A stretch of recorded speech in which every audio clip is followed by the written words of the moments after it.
Welcome to Connected, where no topic is off topic. I am your host, Kimberly Dam.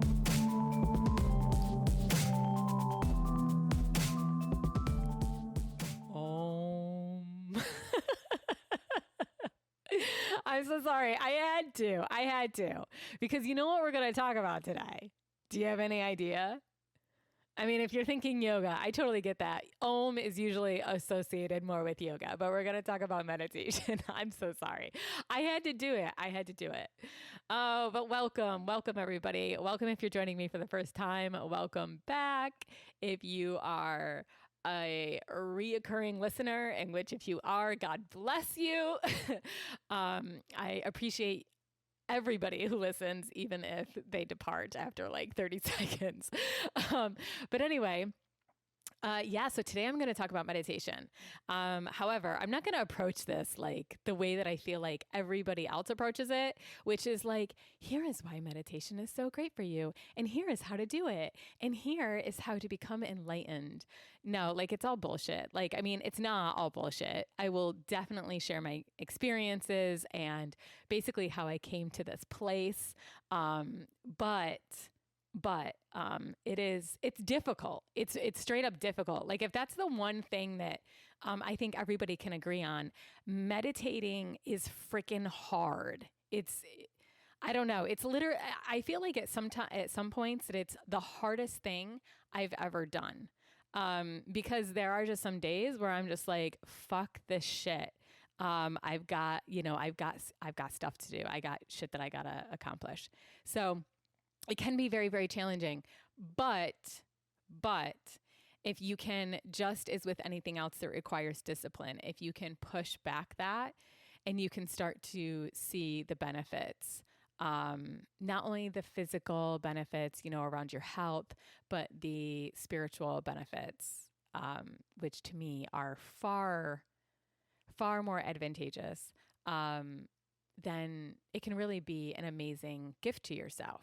So anyway, so just to give a little insight to dive in, I guess, I think I started meditating around 2011, which would mean that I've been meditating for 10 years. So I would say at least every day. Now, granted, I'm not perfect.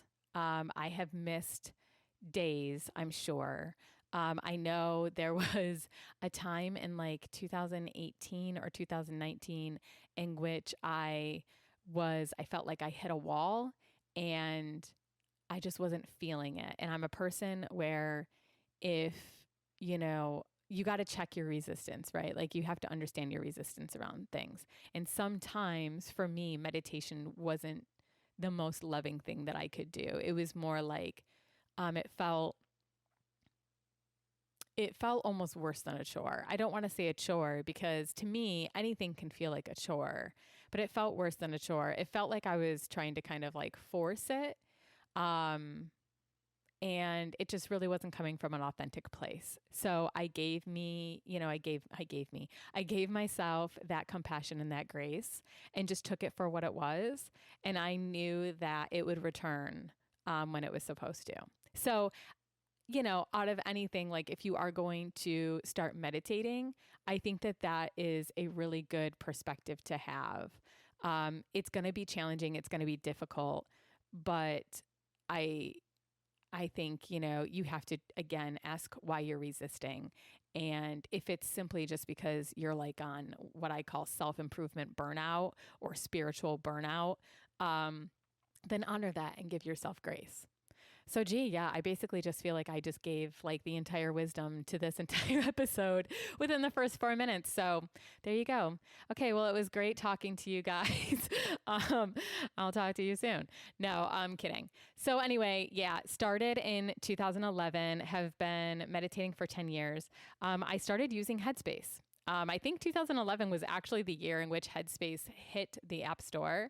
I started at like 3 minutes, and I don't know if Headspace is still like this, but there wasn't any guided meditations on Headspace, and I think that there are now. And I'm going to get into a little bit later as to why I think that could be potentially a hindrance. But Headspace, started at 3 minutes, and I think it went up to 5, 7, and then 10. You could max out at 10 without having to pay for the app. So basically, that's what I did. And I don't know if they use the same analogy. I'm not going to sit here and teach you how to meditate, but the idea is that you want to be an observer. You want to retract your energy back from your thoughts. They use the analogy of that all of your thoughts are cars and you're just watching them go by. And that's that. So that's how I learned to meditate. After I was done using the app, which I think it's like you meditate, for a week for 3 minutes and then for a week for 5. And then, so it was probably like a month. I started off on my own. I decided that I was going to take a few minutes. I think I meditated for 5 minutes in the morning. And then when I came home, I meditated for 11 minutes. I'm a numbers girl, so I like the number 11. So that's what I went with. So anyway, I will say within a few months of like me kind of being on my own, I started to experience like what a lot of people would probably equate to like almost like psychedelic trips or psychedelic experiences. I do know that meditation releases DMT in the brain. So it's highly likely that it's highly likely that you are going to experience things of that nature. I remember, and I still occasionally have this, although not so much anymore. I remembered my hands.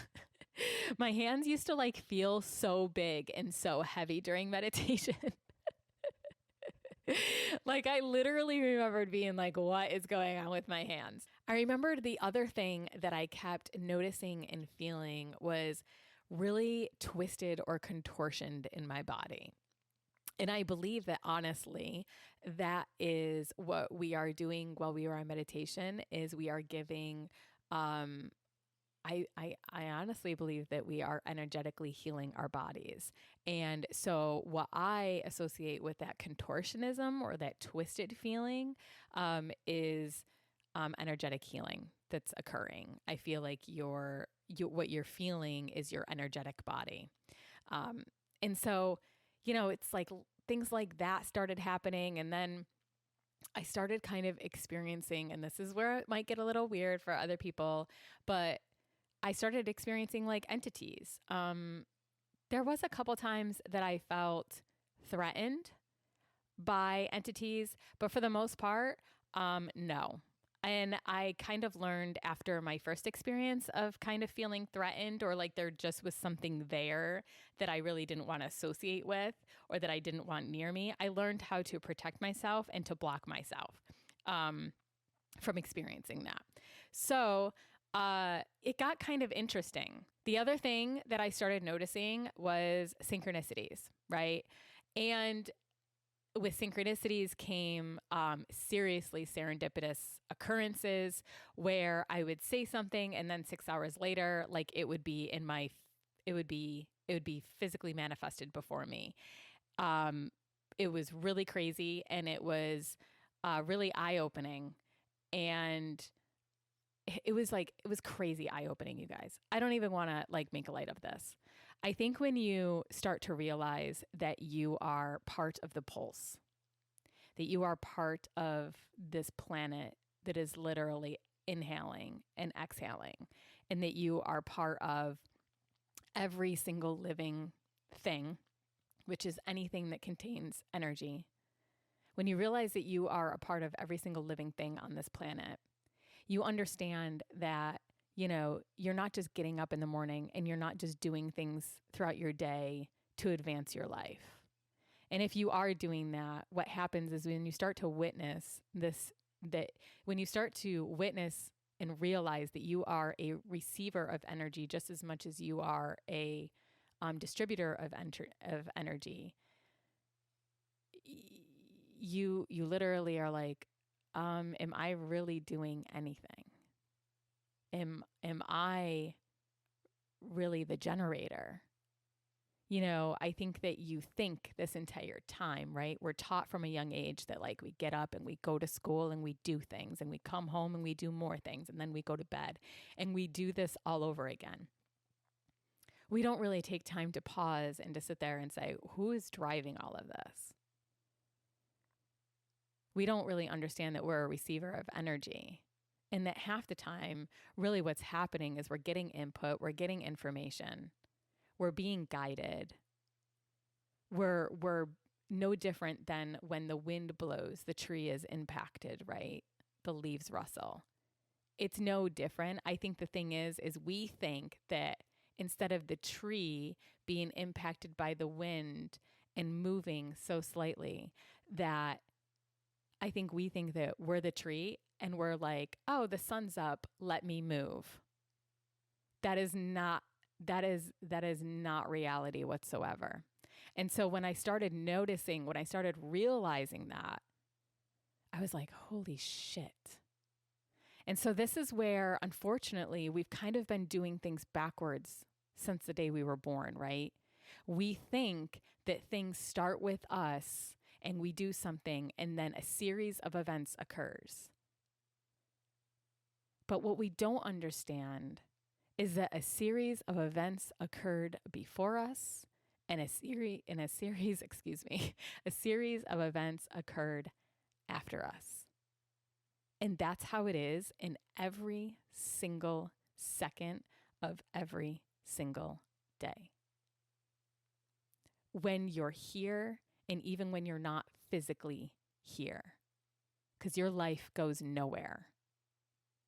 Your life is merely energy. And when it decides to leave your body, when your body can't withhold the energy that you are anymore, that's when you die. Not to go into death, but that's what death is. It's when the physical body can't hold your energy anymore. So anyway, when you start to realize that, everything changes. Because instead of you, and this goes back to the presence episode, which was the last episode that I recorded, this goes back to understanding, right, that you just need to be here. You just need to be the most present person that you can be. Because the fact of the matter is you're not really doing as much as you're not really as much of the generator of everything as you think you are. And it becomes, you enable yourself when you're able to become more mindful and to sit in that understanding that you are simply part of the pulse. You can allow yourself to receive the energy, the gifts, the prompts, the nudges, and I mean true nudges. I'm not talking about your mental brain thinking, oh, I should do this today. I'm talking about it would be like the equivalent of somebody taking your head and smashing it down into something. Imagine a person taking your head and smashing it down into a desk or smashing it down. I know that that's rather aggressive, but smashing it down into a pie or a dessert or something.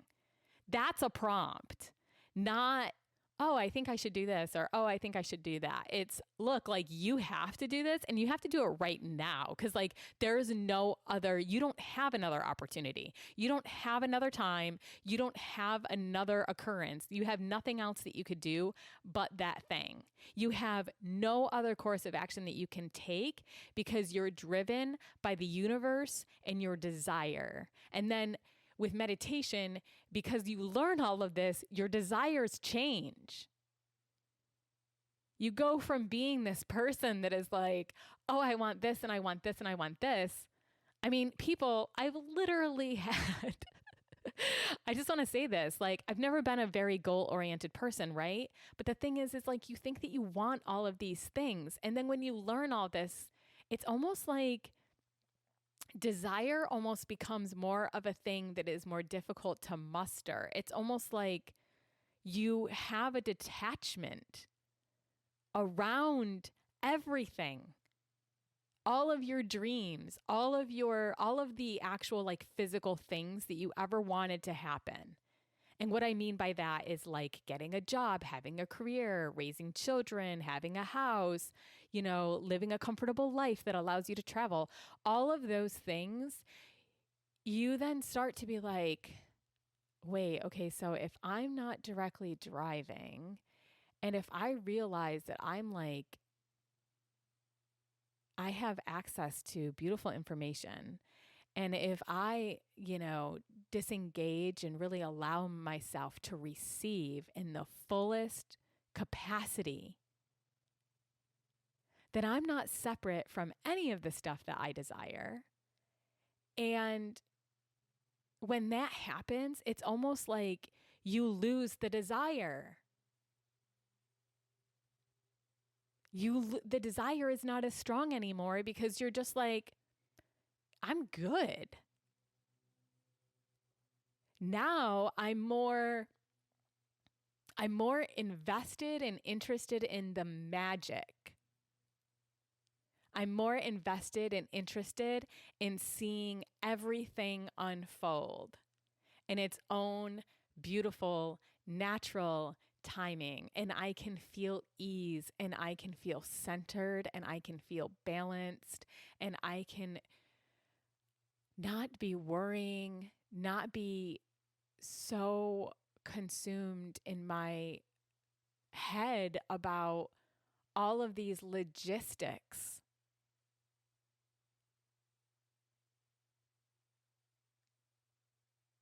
Yeah, meditation teaches you that. But let's talk about the discipline that it requires. So anyway, this is all what happened to me.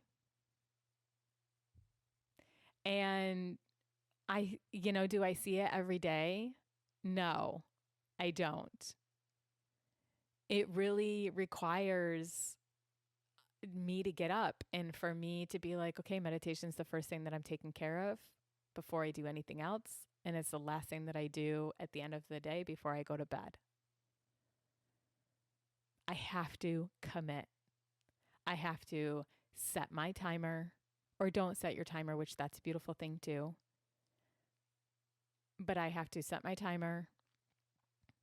And I would strongly encourage you, by the way, for it not to be an alarm on your phone. If you can actually get like a cheesy watch, like I have just a Timex watch. It's an Ironman watch. So it has like a timer, it's got like 3 different alarms and a timer on it.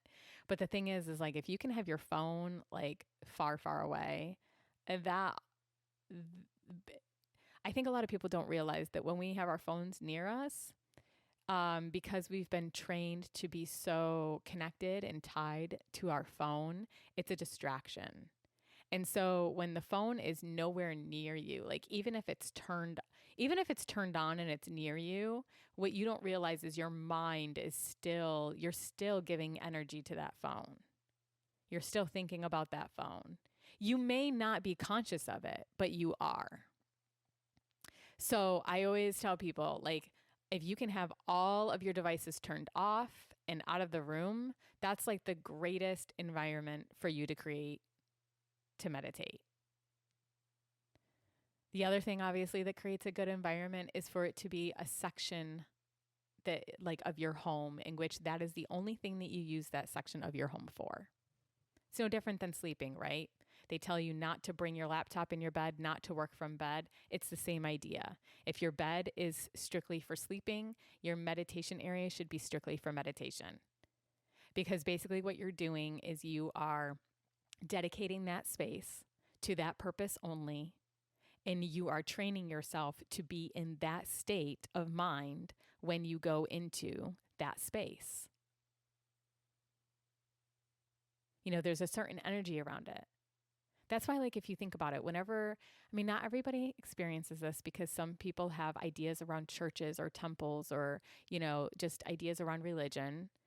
And so But for the most part, like how many times have you stepped into a church or a temple or a yoga studio or some place like that, and there's like this certain energy to it, and you're just like, wow, yeah, that feels good. The reason why it does is because that place is sacredly held for that specific purpose. Nothing else happens there. It's like you go into a yoga studio, nothing else happens there. That's it. You know, you go into a church, that's all that happens. Worship is the only thing that happens there. So it's the same idea with your meditation space at home. As for everything else that people ask me, do I need to sage myself before? Do I need crystals? Do I need a singing bowl? Do I need whatever? A drum? Do I need, anything really? You don't need anything. You have everything you need. All you need is a space and yourself. That's it. And honestly, you don't even really need to become attached to the space. I like my spaces to be sacred. That is something that I have been, I have manifested for the past 5 to 6 years. Like whenever I move into a new place, I want it to feel sacred and for it to feel like healing to me. But you don't need to get attached to it. You can meditate anywhere because the real sacred space that matters is you. So yeah, that helps. Obviously, I've mentioned Headspace as a way to teach yourself how to meditate. I will talk about guided meditations. I guess now would be a good time. How I feel about guided meditations, because let me tell you, I get this question all the time. People are like, "Oh, I meditate, but I have to. I suck at it, so I've got to do the guided meditations."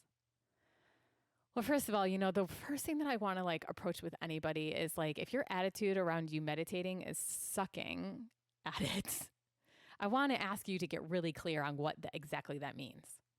Because if you think for any of us, for any person that has meditated, that actually has a solid meditation practice, guys, I'm not kidding you. For probably the first 5 to 7 minutes, my meditation consists of brain dumping. That's basically what it is. And then I realize that is happening. And I'm like, yo, snap out of it. You're not here to be a human right now. You're here to connect with God. You're here to connect with yourself. You're here to connect with Source. You're here to connect with every single living being. But sometimes your brain just needs to dump. It just needs to take a big ol' dump. When we're going through, this is why they have that saying, right? That this is why they say if you're super busy, that's more of a reason to meditate. Because yes, initially you're gonna be horrible at it, and you're gonna have more times in which your brain is literally just firing off a bunch of things that you have to do. But you have to go through that in order to come out the other side. You have to be okay with that in order for you to be okay with anything. That's the other thing that meditation teaches you. If you can't accept that your brain is sitting there firing off like crazy, if it's not sitting there, oh shit, I gotta do this. I got this project that I gotta complete. Fuck, I just remembered I gotta pick up my child at 3:30. I, gotta do this. And or if you're going through emotional stress and you're like, geez, I can't believe this happened again, blah, blah, blah, blah, blah, blah, blah. This is just your brain. It's just your brain. It's not you. It's just your brain. And your brain, that's what brains do. They think. While that happens and you accept that that's part of meditating, you're teaching yourself so much. You're doing so much good for yourself. Number one, you're detaching from a part of your body that was not meant to rule.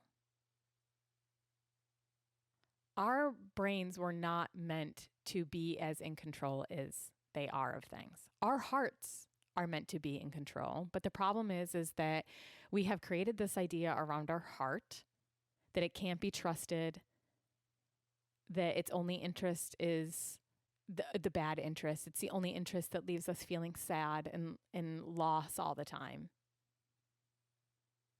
And so the heart can't be trusted. So it doesn't matter that the heart actually has more intelligence than the brain. If you don't believe me, you can look that up. The gut is the second brain to the heart, not to the mind. But anyway, I'll continue. The brain is not meant to be used as much as we are using it. And so when you meditate, you learn to detach yourself from your brain. You don't put the precedence on your brain. You put the precedence on your heart. And it's a completely different energy to sit in. And what's great is when you get used to that shift, you can make that shift throughout your day when you're not in meditation. You can make it all the time.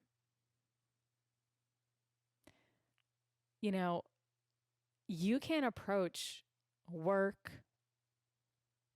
from your heart. You can feel things out. You can make decisions based on your heart. That goes into heart intelligence, in which I will be talking about actually next season. But you can make decisions from that place. And when you allow yourself to, when you discipline yourself to meditate, that is something that you learn. You become more trusting of your heart. You understand what it feels like to be in your heart, so that you can sit there and say, am I making this decision from a place of fear? Am I making this am I making this decision from a place of the mind, or am I making this decision from the place of the heart? And you can use both. Nobody says that you can't use both. But that's another thing that is great about meditation, is it teaches you that. But you have to allow yourself to be okay with your brain dumping, with it taking a shit all over the place. I mean, literally, if you have brain diarrhea, if you've got thoughts diarrhea, that means that you need to meditate.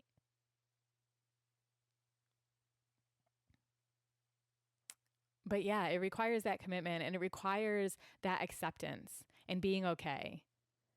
And as far as, you thinking that you suck at it, well, that's judgment. And so in comes compassion with that, because what is meditation? Meditation to me is no more than a commitment to connect to God. That's it. That's it. Whoever that is for you. When I say God, I just am talking about, it can be any religion. It can be any spiritual practice, anything. So that's it. Like, meditation is just my commitment to sit and connect with God. And then what's interesting is your connection indirectly continues throughout the entire day, because you've now trained yourself. This is my priority. So it becomes more difficult when you have a solid meditation practice look, meditation can be a lot of things. You don't have to necessarily be sitting down and oming, but as long as you're making that conscious effort for a period of time, and that's what it is, then you really kind of, once you create that for yourself, it's almost impossible for you not to go out into the world and have a sense of mindfulness, for you not to go out into the world and be connected to Source, to be connected to God. It just integrates. It's all just integration. So getting back to why I am not a big fan of guided meditation. I'm not a big fan of guided meditations because I feel that people form dependency on them. I think people shape these ideas, these perceptions around why they think they suck at meditating, which is all valid. I sucked at meditating too. I still do. It's just something that I've learned to accept. So, I think people form these perceptions and so they get discouraged. And so they turn to guided meditations because they're like, well, if I can put my brain on something of this world. And I get it. A lot of these guided meditations, they're great.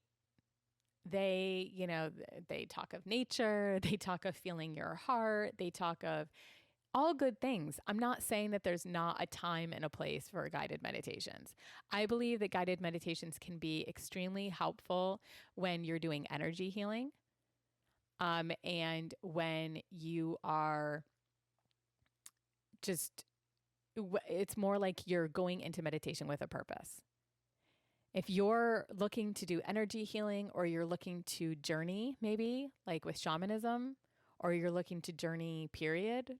Maybe there's something else that's out there that I don't know, that would involve journeying, because to me, journeying is just psychedelic tripping, only without the psychedelics. Then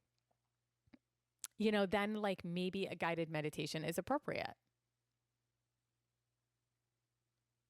If you're like wanting to clear out your, if you're wanting to clear your chakras, do a guided meditation. That's great. But once you learn like how to do it, you can actually do it yourself. I guess what I'm saying is when you can guide yourself through meditations, you learn to become the guru, because you are the guru. There is nobody external to you that knows what's best for you. There is nobody external to you that can guide you better than you.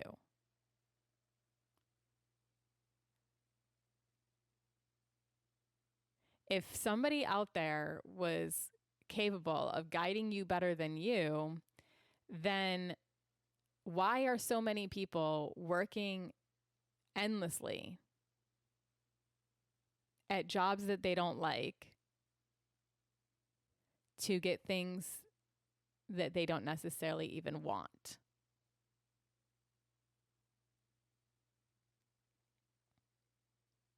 So when you start to filter out all those voices, and that includes people that do guided meditations, when you filter them out too, you're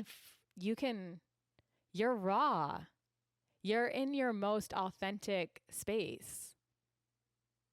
That is where self-discovery occurs. Those are when you have those aha moments of like, why am I doing this? You're like, why am I doing this when I can sit here and be with myself? And it's far more giving, far more generous, there's far more livelihood in this. There's far more joy, far more ease, far more transparency.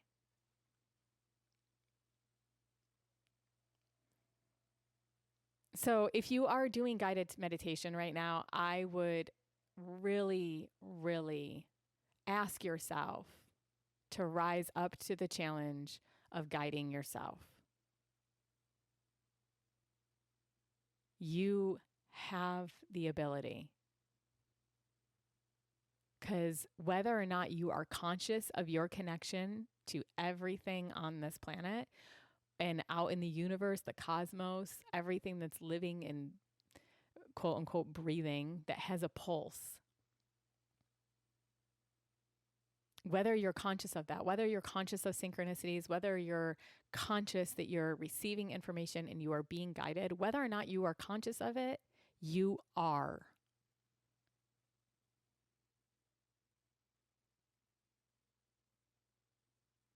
So when you no longer participate in guided meditations, it allows you to see that more. It allows you to see that you are already connected. You're already receiving information. You're already capable of guiding yourself.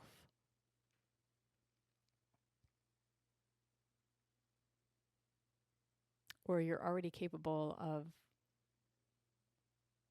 drawing yourself back and understanding that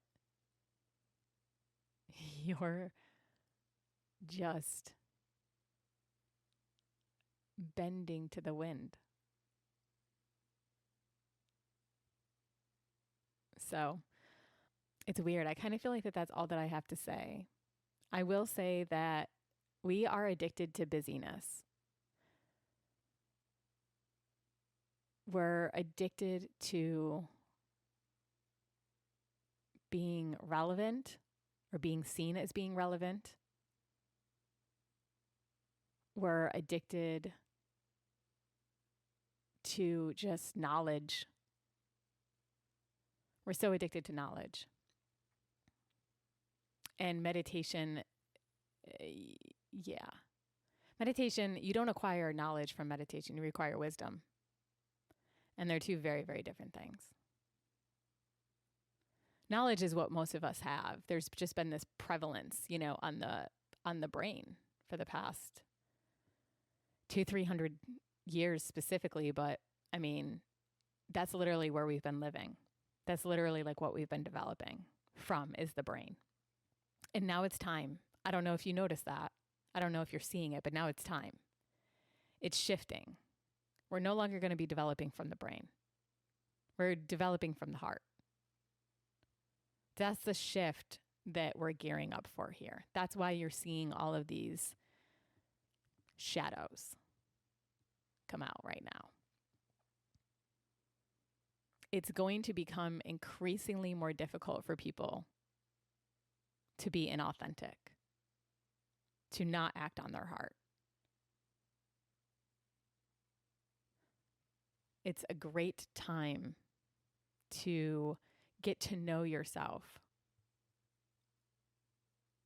get to know your heart, and to start valuing that space,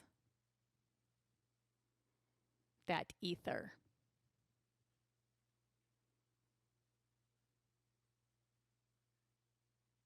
Okay, you guys.